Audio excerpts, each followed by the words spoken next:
naannoon keenya Oromiyaan naannoo bal'aa fi qabeenya hawwata tuuristii ta'anii hedduu naannoo qabu.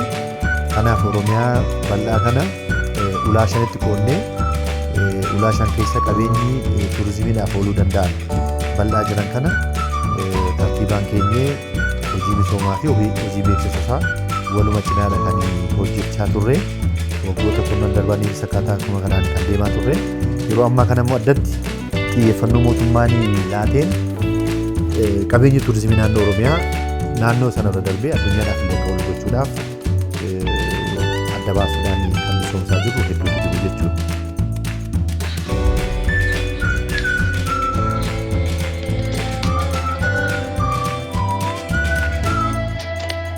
Sararuma tuuristii lama filannee yoo kan laallu taate gara kibba lixa Oromiyaatti asirraa kaanee gara Jimmaa Ilubaaboor gaafa deemnu qabeenya gurguddaa bosonaa fi qabeenyota uumamni bosona keessatti nu laatteef hedduutu jira jechuudha. Isaan kun adda bahanii namni akka daawwachuu danda'u. Daawwachuu qofaatu hin taane tuuristiin gara sana dhaqu immoo iddoo hara galfii akka qabaatu gochuudhaaf hojiin hojjetamaa ture baay'ee bal'aadha. Asii gara Finfinneetti gara Jimmaa gaafa deemnu Shawaa kibba lixaa keessatti harri wancii jira. Piroojeektii federaalaatiin misoomee jira. Harri kun harra baay'ee miidhagaa iddoo hara galfii guddaa ijaaramee fi yeroo ammaa kana lakkoofsi tuuristii biyya keessaa fi biyya alaa daran dabalee jira jechuudha. Asuma dhiyootti iddoo seenaan duraa malkaa qunxurree jira. Iddoon kun yeroo dheeraadhaaf iddoo qorannoo ta'eeti kan tajaajilaa ture. Isa kana hojiitti fufiinsa qabu hojjetameen yuuneeskootti dhaabbiidhaan galmaa'ee jira. Naannoon kunis Finfinnee irraa iddoo dhiyootti waan argamuuf daawwannaadhaaf haala mijataa qaba. Nageenya amansiisaatu jira.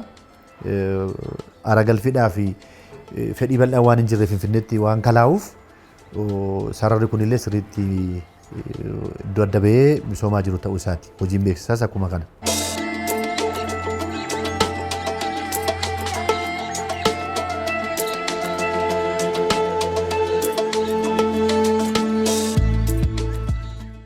Achuma dabarree godina Jimmaa keessatti immoo bifa wal fakkaatuun qabeenya bosonaa wal qabatu haroowwan nam-tolcheetu jiru naannoo godina Jimmaa.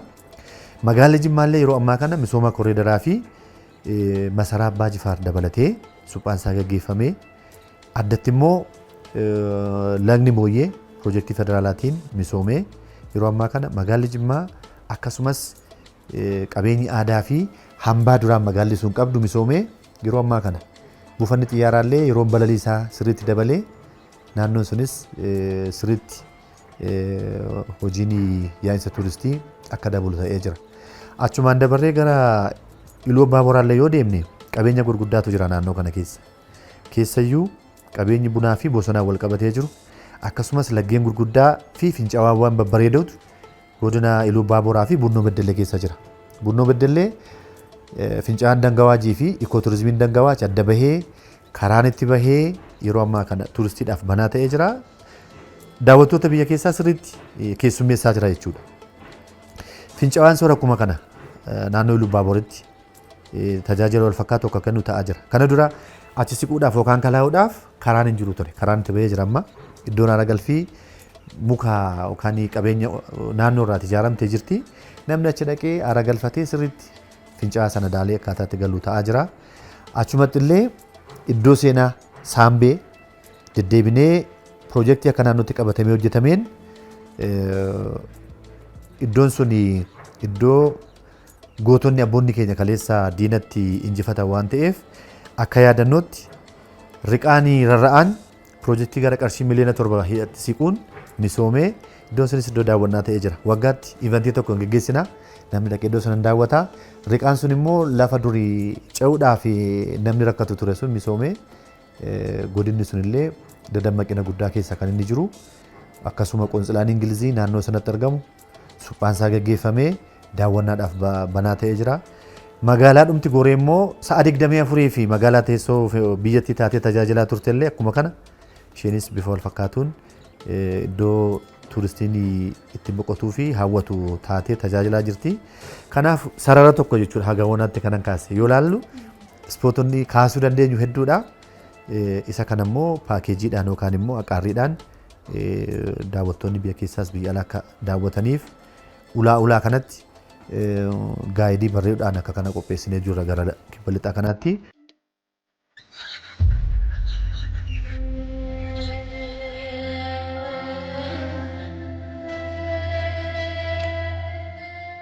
Gara sarara kibba bahaatti immoo Bishooftuurraa jalqabnee sulula Qinxaamaa arganna. Sululli Qinxaamaa keessa qabeenya gurguddaatu jiru. Iddoon aara galfii keessattuu dhiyeenya kana erga tuurizimiin xiyyeeffannaa mootummaa argatee iddoon aara galfii bal'inaan hojjetamaa jira. Naannoo hara Langaanootti dhaabbata ijaatiin harri Langaanoo iddoon aara galfii asiin dura dulloomanii turan akka haroman ta'ee jira. Iddoo sana akka isaanii dadammaqanii beeksifaman gochaa jirra. Abjaataa Shaalaallee akkasirratti akkasuma kana qooda fudhattoota wajjin misoomanii iddoon aara galfii ta'anii jiru. Daawwannaan iddoo sanatti illee gaggeeffamu akkuma kana dabaleeti kan inni jiru. Gara Baalee Asumaanii yoo imalle immoo piroojeektii amma dhiyeenya kana hojjetamaa jiru caalmaatti iyyuu immoo qabeenya addunyaatti akka galmaa'u gochuudhaaf hojii hojjetamaa ture bu'aa buusee yeroo ammaa Baalee fi naannoon ishee lafa tuuristiin bal'inaan keessatti dhufee daawwatu ta'ee jira jechuudha. Qabatamaadhaan tuuristiin dur gara kaabaa qofaa deemu sun amma Baalee saganteessee tuur opereetoroonni tuur gaayidoonni yeroodhaan gara yerootti carraa hojii guddaa itti argatanii daawwatamaa jiru ta'ee jira. Gadi buunee gara Baalee bahaa yoo deemne immoo holqii Soofumar addatti misoomaa jira. Qabeenya kana immoo caalmaatti qabeenya addunyaa gochuudhaaf UNESCO Global Geopark piroojeektii jedhu qabannee hojjechaa jirra. Isa kana biiroo keenyaa fi ministeera tuurizimii waliin taanee hojjechaa jirra. Dirree Sheek Huseenis akkuma kana bu'uurri misoomaa guutameefii jira. Hojii beeksisaa akkuma kanatti hojjechaa jirra. Qabeenyi gurguddoon kun yoo ilaallu sarara kanas sarara guddaa daawwatamuu danda'u ta'eeti kan tajaajilaa jiru. Asiin gara bahaa immoo ulaa biraadha jechuudha. Gara bahaa Oromiyaatti. Isaan kunis Asadaamaarraa jalqabnee haga Harargeetti yoo deemnu dabarreellee haga Fiixee Jabuutii yoo deemnu sarara qabeenyi holqaa bal'aan jiru. Seenaan durii dhala namaatiin wal qabatan bal'inaan keessa jiru. Haroowwan namtolchee fi uumamaatu jiru. Isaan kanas Harargee lixaatti hara Carcaf misoomaa jira. Iddoo aara galfii guddaa ta'atii jira. Harri Harammaayyaa bifa haraadhaan deebi'ee akka misoomu ta'ee jira. Magaalaan Harammaayyaa illee qarqara laga sanaa misoomsitee gara bahaattis karaa wal fakkaatuun dadammaqinni gama kanaan jiru hojii guddaadha jennee fudhachuun ni danda'ama jechuudha. Kanaaf Oromiyaa sararuma tokko ulaanuma tokko qofaatu hin taane kallattii lixaatiinis yoo ilaalle rakkoo nageenyaatiin wal qabatee xiyyeeffannaan isaa fi investimentii isaa haga sararoota amma sadan kaase kana yoo ta'u baate hojiin sadarkaa isaatti aanaan dhiyoo jiru godinni dhiyoo jiru karoorsee hojjetu akka hojjetu gochaadha kan inni kan jiru waliigala isaa naannoon kun xiyyeeffannaa mootummaan laateen tuurizimiirraa hawaasni akka fayyadamaa ta'u carraan hojii akka uumamu kenni tajaajila hoteelota keessatti naannoo dhaabbilee tajaajila tuuristiitti akka dabalu gochuudhaaf hojjetamaa jiru abdii kan namatti tolu jechuudha. Tuurizimiin amma biizinasii ta'eera. Tuurizimiin amma carraa hojii ta'eera.